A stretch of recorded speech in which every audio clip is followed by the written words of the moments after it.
You are listening to This is Oklahoma, hosted by Mike Hearn, telling stories of Oklahomans and those that have made it their home.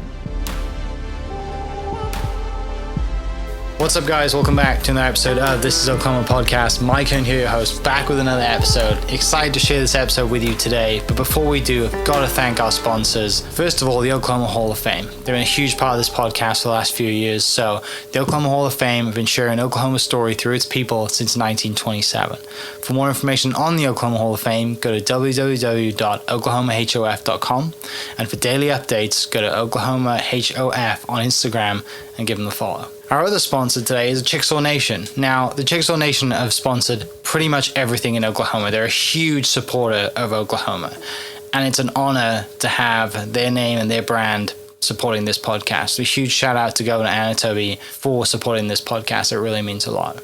Our third sponsor is Diffie Ford Lincoln down in El Reno. Now, this one makes me so happy because these guys are great friends of mine, play a lot of golf together. I've bought my cars from them, do most of my oil changes down there, have a cup of coffee, hang out down in El Reno. It's a good spot to go. And not only are they great friends, but they provide a great service. So for over 60 years, third generation family owned Oklahoma business down in El Reno. They're also in Bethany as well. So people in the Bethany area know the Diffies really well. But if you're looking for anything new, used, Ford, Lincoln, or whatever, I'm sure they could find anything you want. Check them out, diffieford.net, and then on Instagram at diffiefordlincoln. What's up, guys? Welcome back to another episode of This is Oklahoma. Mike Hearn here, host, back with another episode. A very sweet tooth episode for you today. It speaks to the soul. Everybody loves ice cream. Even sugar-free ice cream or dairy-free. Is there a dairy-free ice cream? Dairy-free. We actually don't do sugar-free, but we do dairy-free. I have a slight dairy allergy, which I found out There's a lot of people. Ago. You'd be surprised how many people. And I never noticed it until I had a milkshake every day on a recent trip. I was like, you know what? Yeah, I guess I have a small dairy allergy. Maybe my stomach doesn't like this. But the person that you're listening to on the other side, it gives me great pleasure to introduce Angela Muir, who is the owner of Boomtown Creamery. Yes. Love your shop. It's Thank just you. And I love the cart of whatever it is, the slide of mix, right? You got 6 in it, right? 5 or 6 in the slide. You can choose. Oh, in the flights. Yes. Flights, yeah. Yes. I couldn't think of the word. Yeah. Instead of just one. Yeah. And I think everyone in Oklahoma generally loves ice cream. There's, a huge chain that's obviously around here that is very well known that people go to that I don't understand why they eat food there. Ice cream I understand, but the food I don't understand. And they have terrible service always. Like I said, remain nameless. But that's what I'm talking about. Yeah. But yeah, Boomtown Creamery, you've been here a couple of years now? Actually, just one. June was 1 year. That's crazy. It's going so fast. Yeah. But it also feels like you've been here a long time because Yeah. just the amount of times I drive by it or pop in every now and then. And ice cream makes everything better. Yeah. As it said on your bio, on your Instagram, on your website, it says even if you just have been broken up, you're probably, if you're just going through a breakup, you're probably diving through a tub of ice cream, which is a fact. Yeah, absolutely. Ice cream is always the answer. Is kind of our tagline. That's the neon sign, right? Yeah. The neon sign at 23rd Street. It's like if you want to celebrate something, if your kid got a good report card, you go get ice cream. If you are going through a breakup, a pint on the couch sounds about right. So yeah, definitely sounds about right. It's, and I'm a big kind of caramel fan. And a raspberry type, any bear, not a huge strawberry, but raspberry, something with a little bit of sour in it, I guess. Love Sour Patch Kids. Totally unrelated, but I tend to go that way, and then cheesecake's huge as well for me. But the good thing is you have 20 flavors? 24. 24? Yeah. 4 of them are always non-dairy. Okay. So we, like you had said, you mentioned, we have 2 things for our non-dairy friends. We actually sell Lactaid at the counter. So if you've ever tried taking a Lactaid pill before it's like an enzyme, breaks down the enzyme better. And anyway, so we've got Lactaid pills if you forget yours, but then we also have 4 non-dairy flavors. So 2 of those are oat-based. Yeah. So they're they taste and have the texture of ice cream, but they're with an oat milk. And then we have 2 sorbets, and the sorbets are fruit based. Okay. So they're like completely allergen friendly, and the oat base is really allergen friendly too. But there are still some people allergic to oats. So we've got just strawberry and basil and sugar and water. That's it. And you brought your Boomtown book with you. I did. Fantastic book. Yeah. I was fortunate enough to interview Sam when he was on his book tour here once. And was just awesome. Lovely book.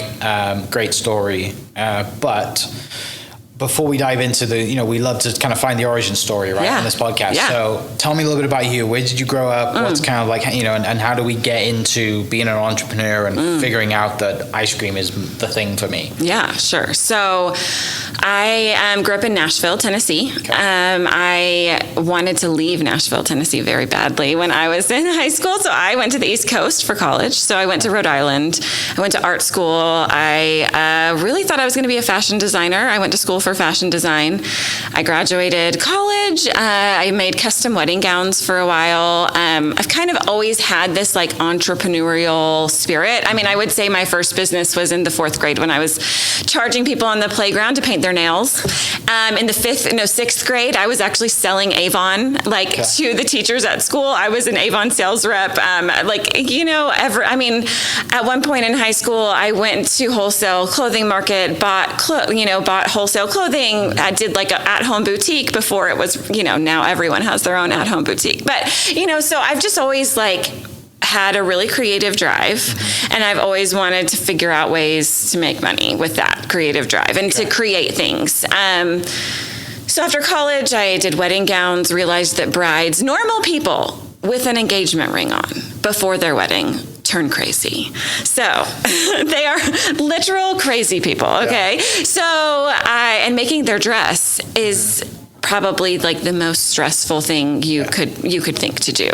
And so after quite a few experiences where I was like, this is actually not for me. I then created an accessories line out of recycled coffee bean sacks. I've had 9 creative lives. Seriously. Okay. I've had a lot of iterations of businesses. And I would say a lot of the early businesses didn't quite succeed in the way that, it's not like I was selling wedding dresses, to hundreds of people. Not at all. It was probably 12 dresses in 2 years. And then I made these, I kind of fell into these coffee bean sacks. There's a local coffee company in Kansas City where we lived. And I guess I'm kind of skipping over the fact that I got married in college. And then we moved to Kansas City for my husband's job because he was an entrepreneur. So he opened a pest control company in Kansas City. Okay. And I was making these wedding dresses, and I started making these tote bags, and everyone loved these tote bags. So I ended up going to wholesale market, selling them. There was at one point, there was this really awesome department store in Japan that was selling them.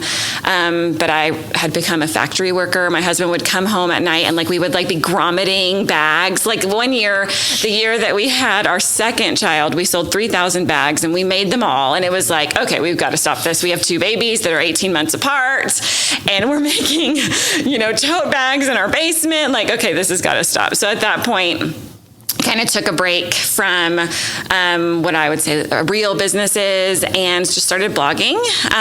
In 2013, I started my creative blog, Handmade in the Heartland, and it was awesome because it was I could cook and put recipes on it. I could sew and put sewing projects on it. I could kind of do whatever I wanted. There was no pressure of deadlines of a bride. There was no, customers bags in Tokyo, all these things. So I just did that for a while. My husband sold his business. He decided he wanted to go back to school, so he went to dental school in 2016. And during that summer before he went to dental school, I had this idea that I really wanted to open a shaved ice business in Kansas City. I really wanted to open a gourmet shaved ice business where we put ice cream in the middle of the shaved ice. No one was doing it in our little suburb. And I told him, we kind of had this moment where financially we were kind of in a tight spot. Some things had not worked out business-wise on his end, and we had this amount of money in the bank for dental school.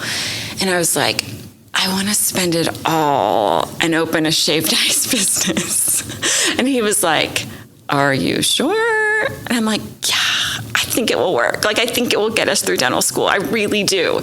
And he I don't know how or what faith he has in me, but he said yes, which was kind of crazy. And in the summer of 2017, we opened our shaved ice business, and 500 people showed up opening day, which was kind of like this wild, amazing thing that happened. And for 3 years, during the rest of dental school, we did shaved ice. We sold that business. And so I kind of feel like Lilo's was like my first real success. It was a business that we started from scratch. We grew. I learned so much doing it. And then we were able to sell it for a profit when we moved. And so that brings us to Oklahoma. So we moved to Oklahoma because he got a job with the dental group here. And some of our friends from Kansas City had moved to Oklahoma. And so they were like, hey, come down here. It's really great. Yeah. So then we come to 2020 when we moved here, like during the pandemic. We moved here in May of 2020. Like, there is not a worse time to move somewhere to change, to uproot your life and your 4 children. I also skipped over. I had 2 more kids in those years of shaved ice. I actually had a baby on July 1st, 2019, like in the middle of the summer doing shaved ice. I'm in the hospital. My husband's at a 4th of July event asking me all these questions about how and it was just, that's kind of, anyway, that's probably more than. It's an entrepreneur's life. Yeah, totally. And, it's like unpredictable, and everyone's like, that quote of like, you have a plan and it doesn't go like the plan at all. I truly thought I was going to be a fashion designer and make wedding gowns for the rest of my life. And now I'm making ice cream. So, it's just, but it's almost, it's better than what you planned out, the way things happen. So we moved here in 2020. Did not want to do shaved ice anymore. Was like, no, I'm done. And I actually did something really strange, and I got a corporate job, which was so interesting. I got a job at Hobby Lobby corporate and started working in their art department as a designer and stylist.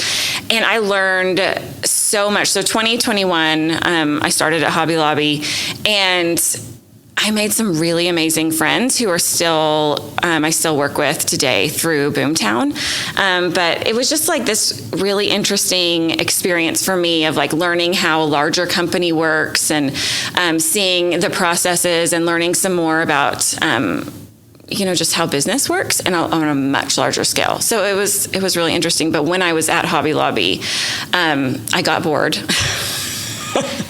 And I kept thinking about ice cream. When we moved here, we had a place in Kansas City that we went to every weekend. Like, it wasn't a date if we didn't end up at Betty Ray's. And when we moved here, we tried all the ice cream. Like, we literally went to every single place that sells any type of frozen dessert. We tried it all. And we just like always felt a little disappointed because it wasn't like Betty Ray's. And I just thought, the city needs a really good ice cream place. Like, I really want a good ice cream place here. And I kept thinking about it.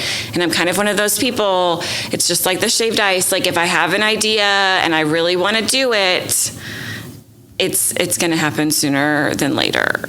And so, I was still at Hobby Lobby, and I found a commercial real estate listing. So I found this real estate listing for the 23rd Street store, and I sent it to my husband, and he's like, I think you need to learn how to make ice cream. And I was like, the details, I'll figure it out. Like, this is the spot. I know it. This is the spot.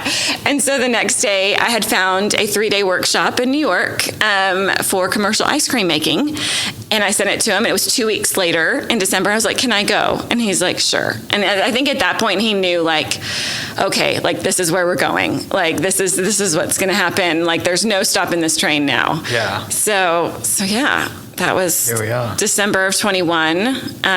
January 22, we signed the lease for 23rd Street and opened in June. Yeah. And now you have 3 locations now too, right? We do. 2 others. You kind of assumed 2 others recently? Yes. Yeah, we did. So we have a South OKC store at 104th and May, and then a small Edmond store on 5th Street, kind of downtown Edmond. Yeah.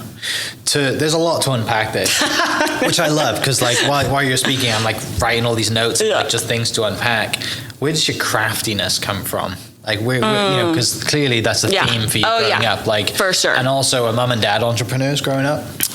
So my parents were divorced, and my mom, dad had a really stable sales job my whole life. And then my mom is very crafty, very creative. She did own her own business as well.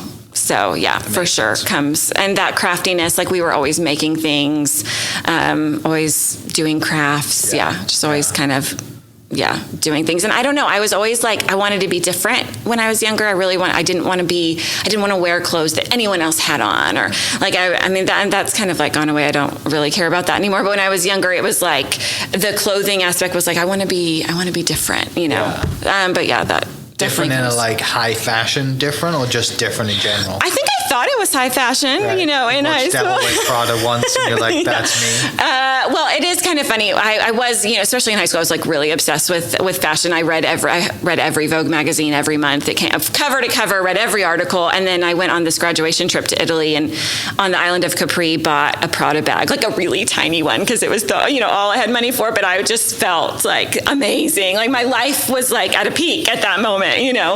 And it's funny because like as I've grown up, you know, as an adult, it's like those things really don't matter to me anymore. It was somewhere after college, a couple years, and I was like, gosh, I don't care about fashion that much anymore. Like I want to look nice and presentable, but that's just that's not a priority anymore. Right. And I kind of like grew up into realizing like I want to help people. I want to be around, like I want relationships to matter. I want to provide, you know, right now it's like I want to provide jobs for people where they enjoy their work and they enjoy coming to work and that kind of thing. But yeah, definitely growing up, it was just always making things and then trying to sew or make clothing that was different, you know, so I would be different.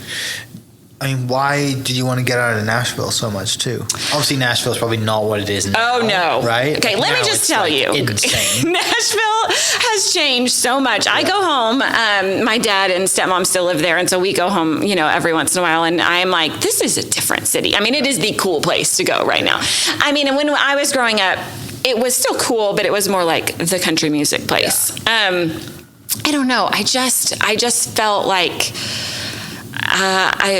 I felt like it was a small town, but it wasn't, you know, I don't know. I just wanted to be independent so badly. Yeah. Like I wanted to just go and be somewhere new where I didn't know anyone and start my own life, I guess. Yeah. So you choose Rhode Island. Right. Far away as possible. Far away and the tiniest state there is, right? Yeah. I went to Rhode Island School of Design. Yeah. So it's an art school, and I wanted to go to California, actually. I had all these schools that I wanted to go to. What were your choices?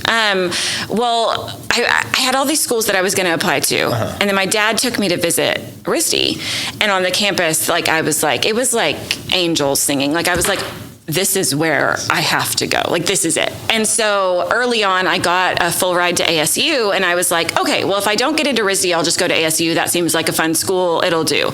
But I got into RISD, thankfully, and was able to go there. So does the school, for people who don't know the fashion world and school fashion world as well, is RISD quite a prominent school in that? Yeah, I mean, I would say like Parsons in New York is a little bit more well-known. RISD's more of like a fine art school, and the apparel program's great, and there's lots of people that have graduated. Nicole Miller is a big name that went to RISD. Like there's quite a few. And then if you go into the fashion industry and like all the people who work there, I mean, there's a lot of RISD grads. But yeah, it was just, I mean, and it's so close to New York, like, you know. So then when I graduated and all my friends were moving to New York or LA, and I was moving to Kansas City, my friends were like, where are you going? Like what, the middle? Like what's there? You know? And I will say I was a little depressed for the first several months after leaving, because it was like, what am I doing with my life? You know? But like I said, like things happen through your life and you realize like, oh, this is better than what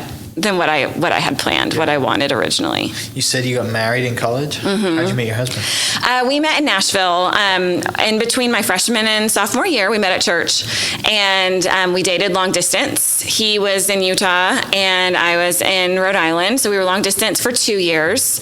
Got married in between my junior and senior year, and then we moved back to Rhode Island for my senior year. Okay. And then that's when he started forming the company with his best friend from high school. And then we moved to Kansas City to start the pest control company. Gotcha. So, and he was actually going to med school. And then we kind of changed plans and he decided to do the pest control company. Yeah. So the dental thing came. Well, dental thing wasn't so much as a surprise. Yeah. And we always knew pest control was like a means to an end. It's kind of like, it's a weird industry where people just build these companies and sell them to Terminex or Orkin or like big. It's a weird little industry. Interesting. So we always knew it was a means to an end. We'd do it for so long, and then he'd do something different. So the shaved ice thing. Yeah. Is there is it quite a competitive business? Is there certain, like, I heard stories about the shaved ice business being like, it's very, like, you can only be open certain time, like, yeah, so is that right? Well, it's temporary. First of all, like it's seasonal and temporary, which is kind of amazing, right? You only run this business for 3.5 months or 3 months of the year, and then you get to close it, put it away. You know, it's super fun. But why is that other than the weather? Because people don't want it. They like literally don't want it in the winter. Like as soon as school starts, people are like, "That's a summer treat." Like people will still eat ice cream, but shaved ice, that super cold, it is like. It is such a summer thing. It's just funny. I will say there's like chains like Bahama Bucks that have done well year round in really hot weather like Florida. June, July, August is where it's at. Yeah, like we would open Memorial Day and close Labor Day. Like it was literally just a summer thing. So I think Oklahoma, it's funny when we moved down here, there's a shaved ice shack on every corner in Oklahoma. Literally every corner. In Kansas City, there wasn't. There was a hole in the market. There was not one in our little suburb. And so it was like, we even have trucks driving around with shaved ice. Ice cream trucks, shaved ice trucks. Yes, right? yeah. Like there's just a million little shaved ice shacks. And so it was like, well, here in Oklahoma. So that's when we moved here. I was like, no, I'm not doing that here. Like, no way. There's already a ton of them. But in Kansas City, there wasn't. Yeah. And so it was like, I think this could be really good. And shaved ice is one of those businesses that doesn't take a lot of money to start. Yeah. So, and it was just, that was kind of like, I feel like everything in my life has kind of taught me something to get me to the next thing. And so when I was blogging, I went to all these blog conferences and took all these online courses for, social media marketing and how SEO and all of these things. And it was like, I can and learned photography and all these things, and then I was like, I can totally use this and make a business. And so like, I always credit the reason that people showed up to a business that was brand new was because I took good photos. I created a good logo, like design. Like design's kind of the backbone to everything I do. Like that's where it started, and that's where we go, and so that's in my opinion, it's kind of the hook that gets people somewhere. Your product has to stand up to it once they get there, but that's kind of how you get people in the door. Yeah, and then a killer logo always goes a long way too, right? It does. Then you branch off into hats and apparel, and a friend of mine and a friend of the podcast too is Bailey from Bondi Bowls. Oh, I love her. Yeah, super. And just seeing what they've done. And she's amazing. But also on the merch side as well, like she gets it too. Like you said, there's a lot of logo stuff and branding and design that goes a really long way. It's not, it's not just, obviously you've got to have a good product. Yeah. But everything else brings people back too. Yeah. Right. Oh yeah. Yeah. I mean, we always say with Boomtown, like we're creating a whole experience, it's not just a scoop of ice cream. Like it's so much more than that. Yeah.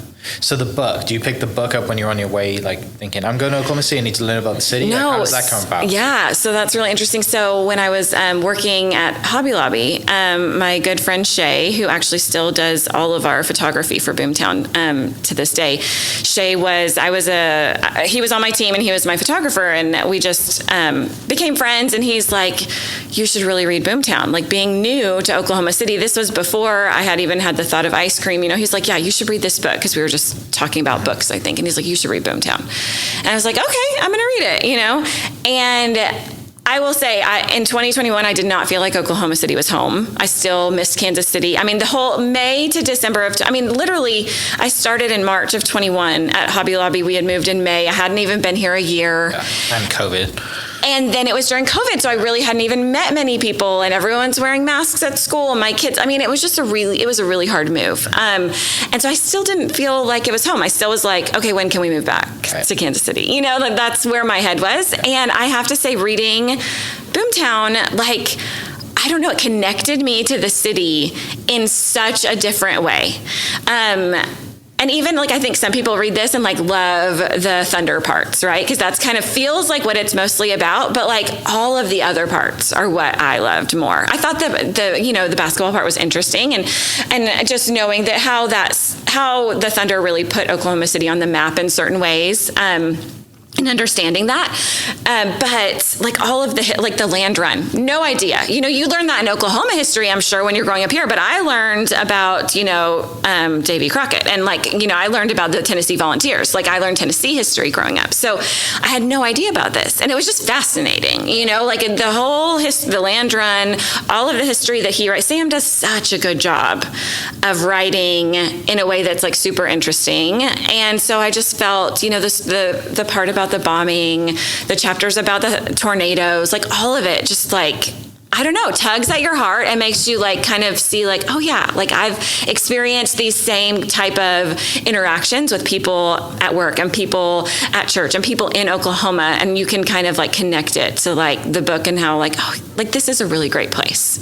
Yeah. So after reading it, I was like, oh my gosh, yeah. Like I just felt it really helped me feel like Oklahoma was home. And then several months later, I'm telling Shay, who told me about the book, I'm telling him like, I'm going to open an ice cream store. And he's like, what? And I'm like, I'm going to open an ice cream store. It's going to be really good, And he, I kept like, my husband and I were trying to come up with names, and there were several different names on the table. And Shay was like, Boomtown, like no one's used it. And, Boomtown's a pretty sick name. And I'm like, you're right. Like Boomtown Creamery. Because I was going back and forth. Like we didn't really know. Like 23rd Street location was definitely like my number one, but there was also a location on Broadway and a location in the Paseo. And so I kind of was thinking like Broadway Creamery or the Paseo Creamery or something like that. And it was like, no, it's Boomtown. Like it's Boomtown Creamery for sure. And I love that like you don't even have to say creamery for most people who know us. Like they're just going to Boomtown, And so it's just become like I love it. And kind of a full circle moment for us was in October. Sam, so I reached out to Sam. I think I tagged him in something on Instagram, and he messaged back, and he was like, hey, like I'd love to come see it when I'm in town. And I'm like, yes, yes. And he's like, I'd love to do a book signing. I'm like, yes. So he came in October for something, and then he did a book signing at the store. We had him in, and it was just really fun. And I think like I brought my copy because he wrote like the sweetest thing in it. Like it just like made me so happy because like, in my mind, like he's the celebrity who writes for the New York Times and everything. And he's like, to Angela, it is one of the coolest facts of my life that there's an ice cream shop named after my book. And like, he was like totally, excited about our store. So it was a fun moment. For sure. Full circle. I love it. Yeah. Talking about the land run, one of my favorite stories in the book is when he decides to walk in like 100 degrees. Oh my gosh, I know. From like way far south to like, you're like, oh. And it's funny, when he came to the store, he was like staying somewhere downtown and walked to 23rd Street. Like he just always walks. Like I'm gonna walk. I guess that's a New York thing. Right? Yeah, I mean, yes. But like, as he says in the very beginning of the book, like you're going to need a car. You're going to need to rent a car at the airport because you can't get around without one in Oklahoma City. Anyway. Oh, it's so funny. Yeah. It's and then like I said, you get to use everything that's in that book, right? You kind of use it as an anchor point. Yeah. For as far as design, mottos, yes. And then because that obviously helps you tie into the city as well. So yeah. When Shay's like, you should use Boomtown, it's not just the name. There's so many other things in the book that people have read and know about that tie into all the stuff that is the city anyway. And when we were planning our menu, there was like, okay, how can we pull in some Oklahoma names? How can we, like chocolate tornado, it's our number one flavor. It's a dark chocolate ice cream with like fudge brownies, fudge swirl, chocolate chunks, and like that. And it's like, okay, most people would just call it chocolate fudge brownie, but like we're gonna call it chocolate tornado. And so we do that often. A new flavor that we have is called. And I came up with the name because I was so frustrated driving down 40. I drive from our new production facility. We built a really big kitchen because now that we have 3 stores, we make everything in a central. It's I-40 and Meridian. We have a central facility, and then we deliver it out to the stores. And between 40, between Meridian and getting back to 23rd Street downtown, there's a lot of potholes on the interstate. Okay, it's terrible. It's over a bridge. There's a part of the bridge, both lanes, and it's so bad. And I texted Chef Kaylee, our chef, and I was like, come up with a flavor for Pothole Paradise, because we need a name. I've got the name. Like, we need a Pothole Paradise. Right. And so she came up with this really, really fun flavor. So it's just, yeah, I mean, I'd like to tie back to Oklahoma as much as we can. Yeah. Tell me about going to New York for your, once the husband says, all right, go for it. 3 days. Yeah. Learn how to make ice cream. Yeah. What's your knowledge at that point of ice cream? And then tell me about that experience going out there and learning, really deep dive in. Yeah. Like, I'm sure it was 12-hour, 18-hour days learning ice cream, because 3 days is not a lot of time to learn. Yeah. So what's really interesting is the man who taught these workshops, he invented cookies and cream in 1978. Wow. Okay. So his name is Malcolm Stogo. He's like in the Ice Cream Hall of Fame. He is very old. Okay. And he has an assistant that that helps him. But he's just kind of this living legend. It was just kind of fascinating. So going into it, I knew I wanted to make an ice cream store, right? I knew I was going to create an ice cream store. I knew that's what I was going to do. And I had no idea how to make ice cream. I mean, obviously I know that it's like milk, cream, sugar, these things, right? But I remember in Kansas City when we went to Betty Ray's, we probably ate Betty Ray's ice cream more than we ate our own shaved ice. Okay. There's just only so much you can eat shaved ice, but ice cream you could have every day. Right. And so I remember Matt saying don't you want to make ice cream one day? And I'm like, oh no, that sounds so complicated and so hard, and it's science. And so going into it, I'm like, I've got to figure this out. I've got to learn. And it was just the best thing I could have done. So he has this whole little mini ice cream production facility in his basement of his house. It's outside. It's in Orange, New Jersey. Actually, it's right outside the city. And so you just spend the whole day with him. And he has multiple machines, and he teaches you how to make it, and he teaches you how to use the machines, and he teaches you just all these different recipes, and it just gave me a really good starting point and knowledge of I was confident enough to be okay, I can do this. And he lets you call him after and consult with him a little bit. And then I made some other connections in the industry. Really, my biggest mentor right now has been, so Malcolm was awesome.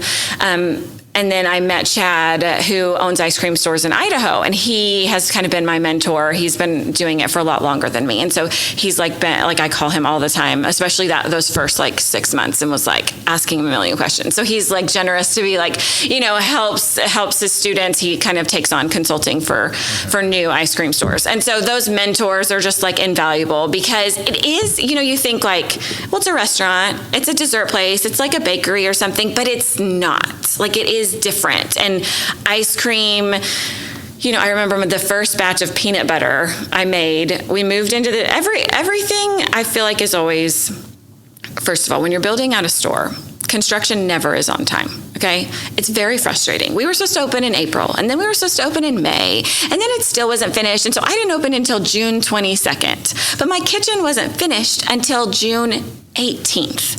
And I was opening on June 22nd. So I literally made ice cream for 18 hours a day to get ready for it. But the first batch of peanut butter I made, it came out of the machine horrible. It came out foamy. And I was like, what happened?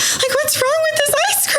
And so thankfully, I knew Chad. And so I sent him a video of it, and he's like, what did you do? And I'm like, I don't know what I did. Help me. I'm opening in 2 days, And he's like, I think you put, but it was the fat content was there was too much peanut butter in it, and I over processed it. There was all these things, right? And so this also is the ultimate reason why I hired Chef Kaylee, because after the first summer, last summer, I was making all the ice cream, running the store, managing the staff, training. I was literally doing everything, and it went well, right? The opening at 23rd Street went well. And so finally by August, I'm okay, I've got to hand something off, and I want to hand it off to someone who knows more than me about something, right? And so the kitchen is what I want to hand off. I want to bring in someone who knows about the fat content and this and that I didn't go to culinary school, And so that was probably the most, the best decision of 22 that other than opening the store, hiring her was key. It takes the weight off your shoulders, right? It does. And also, for someone who is an entrepreneur, and that first hire is such a key hire. Yeah. And it's something that lets you go focus on the marketing, the other stuff, dealing with employees, whatever it is. For sure. Rather than stressing that you're Yeah. making ice cream for 18 hours every day, Yeah. you know, and not being able to lift your head up and look at the big picture and future of the business. Right. And I think it was important. I kind of have this motto of like, I want to do everything in my business before I hire someone else to do it.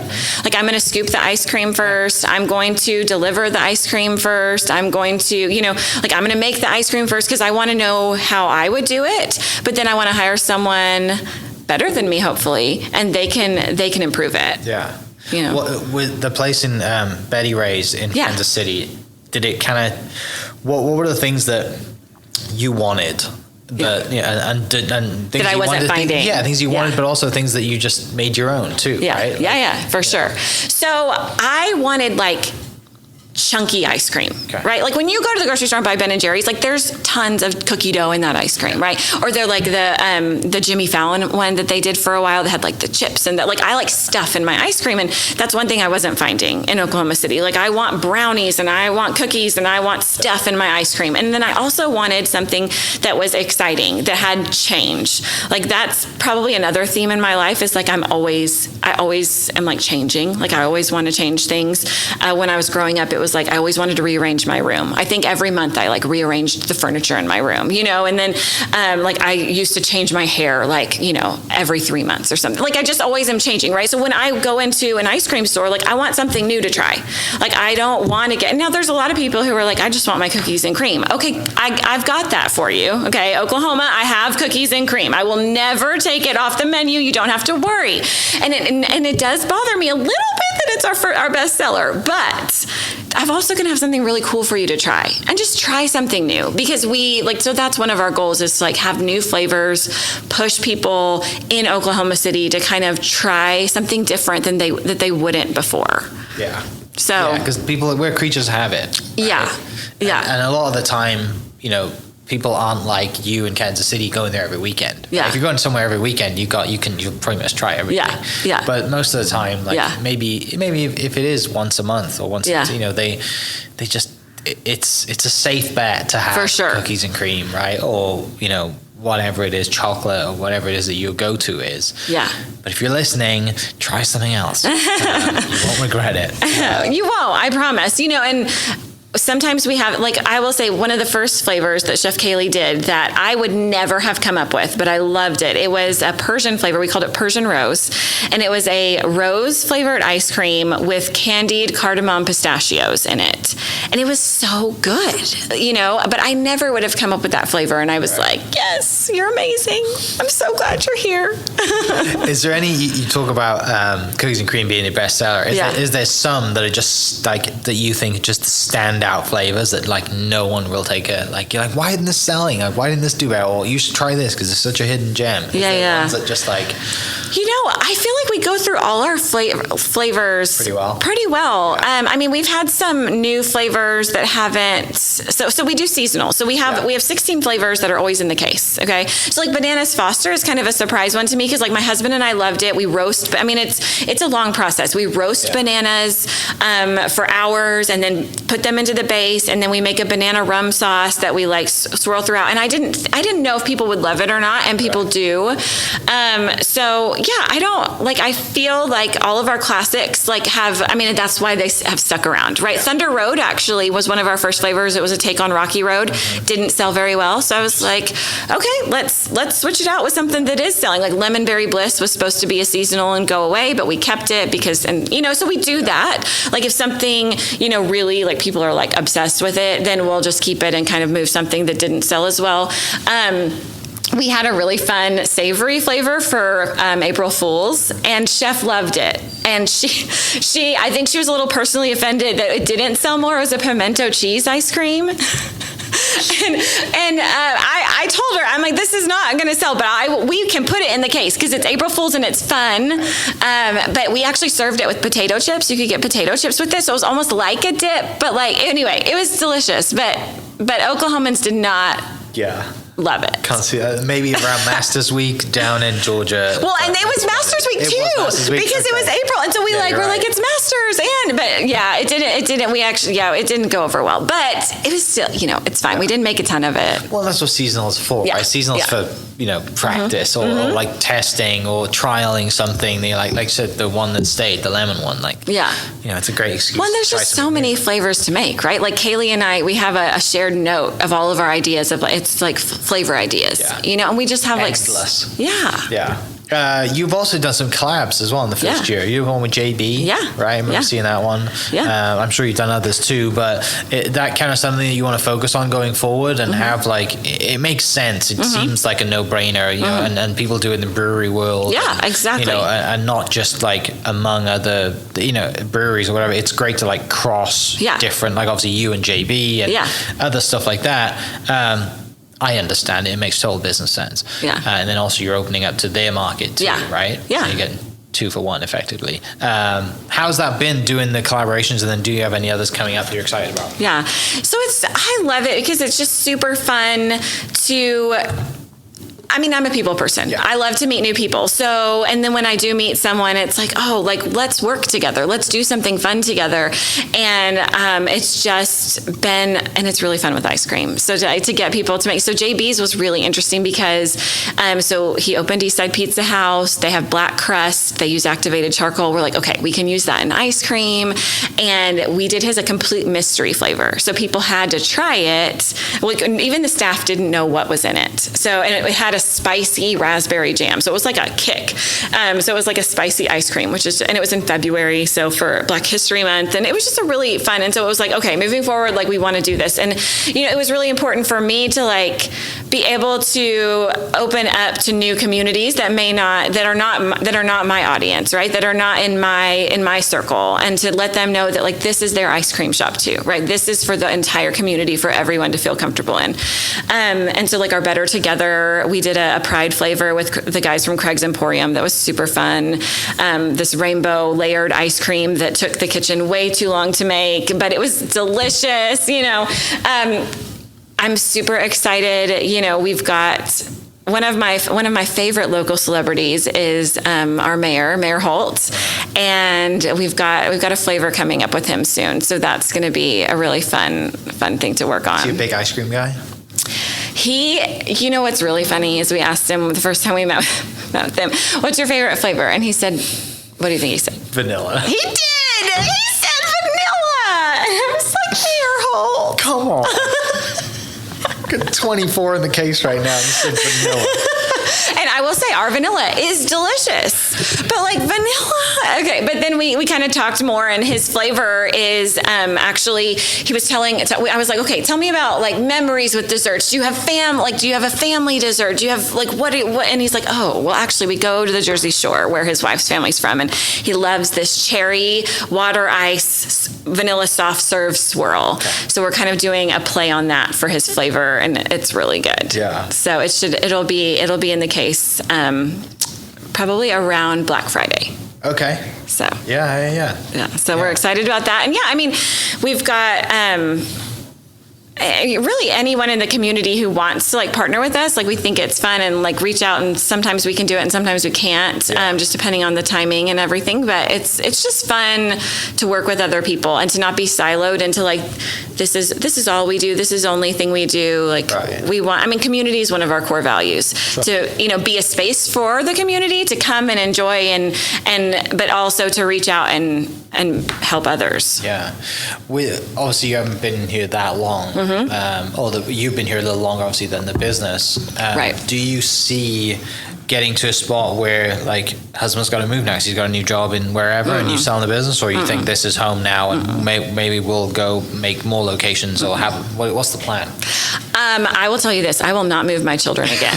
Because you have 4 now, right? I have 4. Yeah. My oldest is in 7th grade, but I will tell you I tell this to I wouldn't even move to Edmond, honestly. I would not move houses, because when moving my kids, like, it was like, especially for my second daughter, it was just traumatic. It was she cried every day for a year. Aww. It was heartbreaking. It was so bad. And so I'm like, nope, we are here until we're empty nesters in that house in Piedmont. Now, I wish that I like Piedmont, but it is 30 minutes from any one of my stores. Yeah. And so I love our community. I love our neighborhood. I kind of wish I would have moved a little closer to the city when we first moved here, because like I said, I will not even move houses, because, with kids, it's kind of like if you moved school districts, you might as well move states. Yeah. So no, we're here. I mean, my husband is super happy with his job, with his patients, he's got a dental practice in Yukon.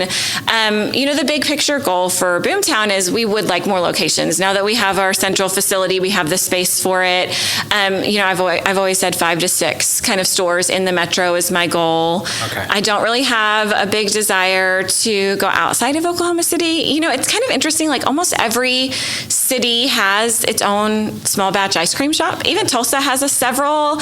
And so I just kind of want to be here. When you think of going out to get good ice cream, I hope you think of going to Boomtown. Yeah. That's the goal. And just be then in those little districts and those pockets, so people don't have to drive, like you said, 30 minutes to wherever you're at.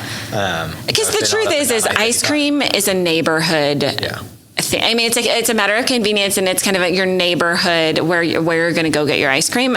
We do have people that travel for us on the weekends for date night and stuff like that, but really we want to be in your community so you can come after school and on Friday, that kind of thing. Yeah. Exciting times. So, and then worth driving from Piedmont. Yes. It's kind of funny because I'm up not in Piedmont, but I'm up that way as well. Yeah. So I totally get what you're talking about. Every day I drive 30 minutes somewhere. Yep. It's like 25 minutes. Anything from my house is 25. I'm like, okay, I've gotten used to it. But I will say my neighbors and friends in our community are like, when are you going to have one closer to us? And I'm like, I know, trust me. Yeah. I want one closer to us too. Yeah. Well, it'll happen, I'm sure, right? Yeah. But that's the good thing too, is like you said, you have that central kitchen now. Yes. You have capacity to grow. Right. It's just waiting on the timing and locations to pop up. And we need some time. I think I've promised our staff no stores in 24 because we need some time to really hone and perfect and build the 3 stores that we have. But I'm not making any promises for 25. You're going to have 6 in 25. No, I will never open 2 at the same time again. Our 2 stores this year opened 2 weeks apart. Oh. There was a week.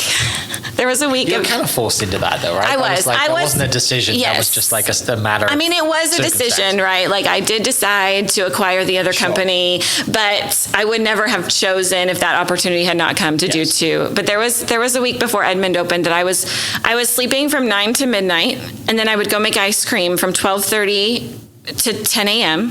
And then I would go finish the store, and then I would go, and because the staff would come in at 10 and make ice cream. And so we were making ice cream. And for a week, I slept 3 hours every night. 24/7. It was wild. And then I crashed. And then I just crashed. The things but it's you worth do it. to be a business owner, right? Right. There's a quote, I quit my 9 to 5 so I could work 24 hours. Yes. Yeah. True. And you speak to Shay and your friends at Hobby Lobby, what do you do? And you're like, I've slept 3 hours. Yeah. I'm making ice cream. Yeah. All the time. I'd love to go back to my 9 to 5 and have a weekend off. Whatever that is. Yeah. Brilliant. Well, is there anything else you want to kind of do? Have we missed anything? Is there anything else that we've missed that you want to finish with? I don't think so. Yeah. Website's boomtowncreamery.com. Yep. You have South Oklahoma City, Moore area, Oklahoma City, 23rd Street, and then in Edmond. Mm-hmm. We're on DoorDash. So DoorDash pints, we do pints, takeaway pints, and all of our flavors of pints are on DoorDash for all 3 locations. Yeah. And so that's kind of fun. If you're at home and you don't want to drive, you can just DoorDash a pint or 2. Catering too? Yes. Okay. Events are a big deal. That's right. We first met at TED Talk because you had your cart. Yeah. Which obviously TED Talk thankfully was just down the street for you too, which is perfect. But yeah, we love events. So tonight I'm delivering 200 scoops to a sorority party in Norman. So we can corporate events, weddings, all the things. Okay. Yeah. So if you're listening and you want Boomtown at your wedding, because maybe that's where you went on your first date. Yeah. We'll take care of it. Yeah. It can be done. Well, Angela, thank you so much. Thanks for coming in, sharing your story. It's incredible. I wish you all the best for the rest of the year. I wish you all the best next year. No stores next year, just perfecting everything you do have, and then look out in 25. Thank you so much for having me. Of course. For people listening, I'll put the link to Boomtown's Instagram. You should go read the book if you haven't read the book either as well. Sam and we sell the Boomtown. book. You sell the book, and also the website Boomtown Creamery, and we will catch you next episode. Cheers. Hope you guys enjoyed that great episode. Thank you so much for listening. As always, huge shout out to our sponsors, the Oklahoma Hall of Fame, sharing Oklahoma story through its people since 1927. For more information on the Oklahoma Hall of Fame, go to www.oklahomahof.com and follow them on Instagram for daily updates at oklahomahof. Our other sponsor, the Chickasaw Nation, amazing sponsor. They do amazing things for the state, and they're always sponsoring something in Oklahoma. They're a huge supporter of Oklahoma, and without their support, we wouldn't be able to do what we do. And our third sponsor is Diffie Ford Lincoln down in El Reno. Now, this one makes me so happy because these guys are great friends of mine, play a lot of golf together. I've bought my cars from them, do most of my oil changes down there, have a cup of coffee, hang out down in El Reno.